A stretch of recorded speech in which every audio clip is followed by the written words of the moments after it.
আমন্ত্রণ জানাচ্ছি আপডেট সংবাদে। শুরুতেই জানিয়ে দেব গুরুত্বপূর্ণ শিরোনাম, এরপরেই থাকবে বিস্তারিত। শুরুতেই জানিয়ে দেব তফসিল হলেই একযোগে রাজপথে নামার প্রস্তুতি বিএনপির। ব্যালট বাক্স পাঠানো হলো জেলায় জেলায়। জানাবো সরকার দেশটাকে জাহান্নাম বানিয়ে ফেলেছে, বললেন বজলুর রশিদ।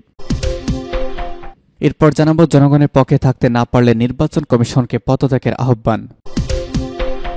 আরও জানাবো বাংলাদেশের বিরোধীদের সহিংসতার নিন্দা জানিয়েছেন ইউরোপীয় পার্লামেন্টের সদস্যরা। এবং সর্বশেষ জানিয়ে দিব জামায়াত নেতাকে গাড়িতে তুলে নিয়ে পিটিয়ে জখম।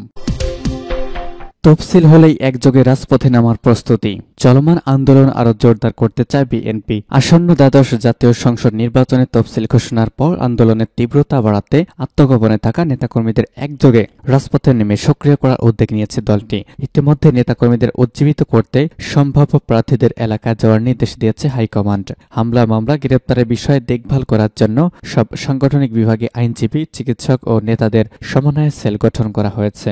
জামায়াতে ইসলামী ও যুগপৎ আন্দোলনে যুক্ত সমন্বয় রাজনৈতিক জোট ও দলের শীর্ষ নেতাদের সঙ্গে বিএনপির শীর্ষ পর্যায় থেকে আলোচনা শুরু করা হয়েছে। আন্দোলন সফলে করণীয় নিয়ে দফায় দফায় বৈঠক করেছেন নেতারা। বুধবার স্থায়ী কমিটির বৈঠকের পর বৃহস্পতিবার রাতেও সিনিয়র নেতারা নিয়ে বৈঠক করেছেন। দুই বৈঠকে ভার্চুয়ালি হয়েছে। এতে নানা কৌশল ঠিক করা হয়েছে। উভয় বৈঠক সূত্রে এসব তথ্য জানা গেছে। এদিকে চতুর্থ দফায় রবিবার ভোর ৬টা থেকে আবারও দেশব্যাপী অবরোধ কর্মসূচি শুরু হচ্ছে, যা মঙ্গলবার ভোর ৬টায় শেষ হবে।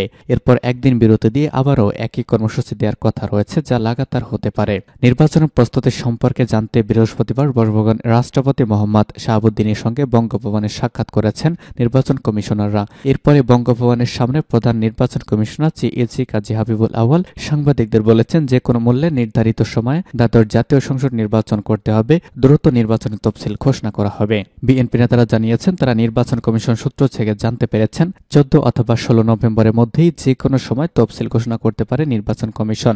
এই তফসিল ঘোষণার ওপর নির্ভর করবে আন্দোলন তীব্রতা কবে থেকে বাড়ানো হবে।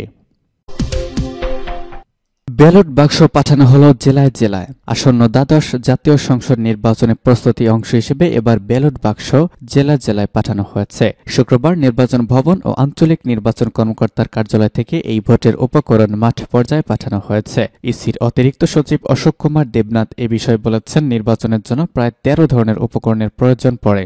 এগুলোর মধ্যে রয়েছে ব্যালট বাক্স, ব্যালট বাক্সের ঢাকনা ও লক, অচমঞ্চীয় কালি, বিভিন্ন ধরনের সিল, স্ট্যাম্প, বিভিন্ন ধরনের ব্যাগ, অমোচনীয় কালি, কাগজ, প্যাড, রশি প্রভৃতি। এগুলো মাঠ পর্যায়ে পাঠিয়ে দেওয়া হয়েছে। মনোনয়নপত্র পৌঁছে গেছে মাঠ পর্যায়ে। আর ব্যালট পেপার ছাপানো হবে প্রার্থিতা প্রত্যাহারের পরে। ইসি কর্মকর্তা বলেছেন, নির্বাচনের প্রায় সব প্রস্তুতি সম্পন্ন হয়েছে। কিছু কাজ রয়েছে যেগুলো তফসিলের ঘোষণার পর করতে হবে। তফসিল হয়ে গেলে সেই কার্যক্রমগুলো নির্ধারিত পদ্ধতিতে সম্পন্ন করা হবে। নির্বাচন কমিশনাররা বলেছেন, আগামী সপ্তাহে তফসিল ঘোষণা করা হবে আর ডিসেম্বরের শেষ অথবা জানুয়ারির প্রথম সপ্তাহে করা হবে ভোট গ্রহণ। সংসদ নির্বাচনে ভোটার সংখ্যা 11,96,71,633 জন। এদের মধ্যে পুরুষ ভোটার 6,07,71,779 জন এবং নারী ভোটার 5,89,19,202 জন। আর হিজড়া ভোটার সংখ্যা রয়েছে 852 জন। এসব ভোটারের জন্য 3.5 লাখের মতো ব্যালট বাক্স সংরক্ষণ করেছে ইসি। সরকার দেশটাকে জাহান্নাম বানিয়ে ফেলেছে, বললেন বজলুর রশিদ। বাংলাদেশ সমাজতান্ত্রিক দল সাধারণ সম্পাদক বজলুর রশিদ ফিরোজ বলেছেন, দেশে মাথাপিছু আয়, প্রবৃদ্ধি বৃদ্ধি, আয় উন্নয়নের গল্প জনগণের কাছে এখন আষাঢ়ে গল্পের মতো মনে হয়। জনগণ দেখছে দ্রব্যমূল্যের অসহনীয় মূল্য বৃদ্ধি, ব্যাংক লুট, টাকা পাচার, রিজার্ভ খালি হয়ে যাওয়া আর bridge, highway, tunnel, metro rail, অস্বাভাবিক টোল এবং ভাড়ার চাপ। অল্প কিছু লুটপাটকারীদের জন্য বেহেশত বানিয়ে জনগণের জন্য দেশটাকে জাহান্নাম বানিয়ে ফেলেছে এই অবৈধ সরকার। শুক্রবার প্রেস ক্লাবের সামনে আয়োজিত সমাবেশে সভাপতির বক্তব্যে তিনি এসব কথা বলেছেন। সমাবেশে উপস্থিত ছিলেন বাসদের সহকারী সাধারণ সম্পাদক রাখাজুজ্জামান রতন, সম্পাদক মণ্ডলী সদস্য নিখিল দাস, কেন্দ্রীয় কমিটির সদস্য জুলফিকার আলী প্রমুখ। বজলুর রশিদ ফিরোজ বলেছেন, বর্তমান আওয়ামী লীগ সরকার মুক্তিযুদ্ধের চেতনার কথা বলতে বলতেই মুক্তিযুদ্ধের চেতনা বিরোধী কাজ করছে। সংবিধান সংশোধন করে গ্রহণযোগ্য নির্বাচনে পরিবেশ সৃষ্টির পথ রুদ্ধ করা, অগণতান্ত্রিক সংশোধনী ও নিবর্তনমূলক কালো আইন প্রবর্তন, সমস্ত প্রতিষ্ঠানগুলোর গণতান্ত্রিক চরিত্র ধ্বংস করা, পাটকল, সুতাকল, চিনিকল সহ রাষ্ট্রীয় শিল্প প্রতিষ্ঠান বন্ধ করা, দেশি বিদেশি লুটপাটকারীদের স্বার্থে আইন প্রণয়ন, মুক্তবাজার অর্থনীতির নামে মুক্তভাবে লুটপাট করা, বাজার সিন্ডিকেটের হাতে জনগণকে জিম্মি করে ফেলা, ভারতকে ট্রানজিট সুবিধা সহ বন্ধ ব্যবহার করতে দেওয়া, জাতীয় সম্পদ সহ বিদেশিদের কাছ থেকে ইজারা দেওয়া, মেগা প্রকল্পের নামে ব্যয়বহুল প্রকল্পের দুর্নীতির বোঝা জনগণের কাঁধে চাপানো, শিক্ষা চিকিৎসাকে বাণিজ্যিক ও ব্যয়বহুল করার ফলে স্বাধীনতার স্বপ্নসমূহ আজ ধূলিসাৎ হয়ে গেছে। আওয়ামী লীগ সরকারের দমন পীড়নের প্রতিবাদ করে তিনি বলেছেন, অর্থনৈতিক দুর্দশা এবং রাজনৈতিক সংকট নিরসনে সরকারের পদত্যাগ ও নিরপেক্ষ সরকারের অধীনে নির্বাচনের বিকল্প নেই।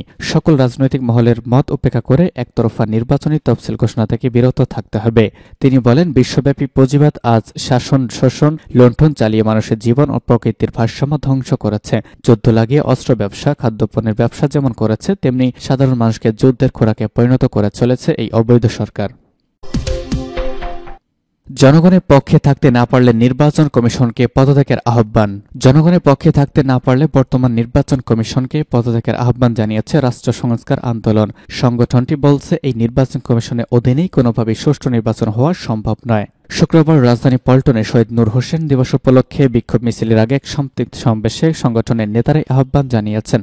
সংক্ষিপ্ত সমাবেশে নেতারা বলেছেন, লক্ষ্মীপুরের উপনির্বাচনে ছাত্রলীগ নেতার 57 সেকেন্ডে 43 ভোট দেওয়ার ভিডিও মিডিয়াতে এসেছে।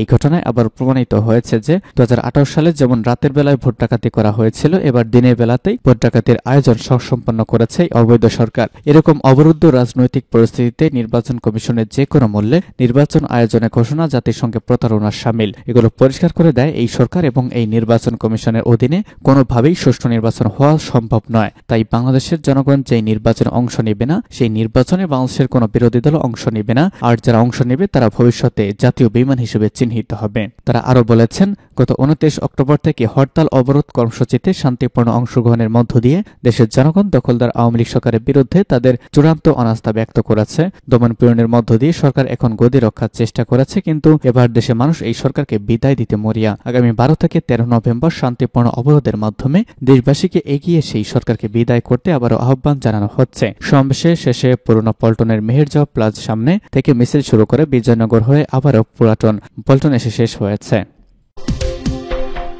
এবং সর্বশেষ জানিয়ে দিব, বাংলাদেশে বিরোধীদের সহিংসতার নিন্দা জানিয়েছেন ইউরোপীয় পার্লামেন্টের সদস্যরা। নির্বাচনকে সামনে রেখে বাংলাদেশের চলমান রাজনৈতিক অবস্থা নিয়ে বিবৃতি দিয়েছেন ইউরোপিয়ান পার্লামেন্টের সদস্যরা। বাংলাদেশে গণতন্ত্র ফেরানোর আহ্বান এবং বিরোধী দলের সহিংসতার নিন্দা জানিয়েছেন ইউরোপিয়ান পার্লামেন্টের সদস্যরা। বাংলাদেশের প্রধান বিরোধী দল সমূহের সমর্থকদের কারণে সহিংসতা মাথাচাড়া দিয়ে উঠেছে। জয়ের সম্ভাবনা নেই বলেই তারা নির্বাচনকে বানচালের চেষ্টা চালিয়ে যাচ্ছে। ইউরোপীয় ইউনিয়ন রিপোর্টের রাজনৈতিক সম্পাদক নিক পাওয়েল লিখেছেন, ইউরোপীয় ইউনিয়ন বাংলাদেশ সম্পর্কে জোরদার কাজ করা নেতৃত্বস্থানীয় একটি থিঙ্ক ট্যাঙ্ক এমপিইদের মেম্বার অব ইউরোপিয়ান পার্লামেন্ট গণতান্ত্রিক প্রক্রিয়ার জন্য হুমকিস্বরূপ সহিংসতার নিন্দা করার আহ্বান জানিয়েছে।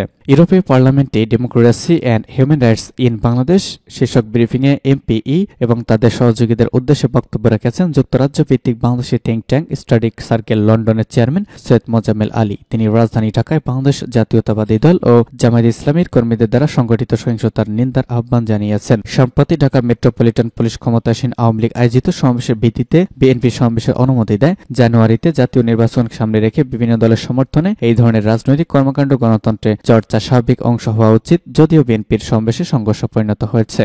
মোজাম্মেল আলী এসব ঘটনাকে 2014 এবং 2018 সালের মতো নির্বাচন আগে বিএনপি এবং তার দর্শকদের যে সন্ত্রাসবাদের জন্ম দিয়েছিল তার সঙ্গে তুলনা করেছেন। তিনি বাংলাদেশের গণতন্ত্রকে সমর্থন করার জন্য এবং সহিংসতার নিন্দা জানার জন্য এমপিইদের আহ্বান জানিয়েছেন। তবে দেশের অভ্যন্তরীণ যা ঘটেছে তার সঙ্গে বাইরের চাপ কিভাবে মিথস্ক্রিয়া করে যায় সে সম্পর্কে সচেতন হওয়া প্রয়োজন বলে তিনি মনে করেছেন। তিনি এও বলেছেন, নতুন কোনো উপনিবেশিক পরিবেশ তৈরি হওয়া উচিত নয়।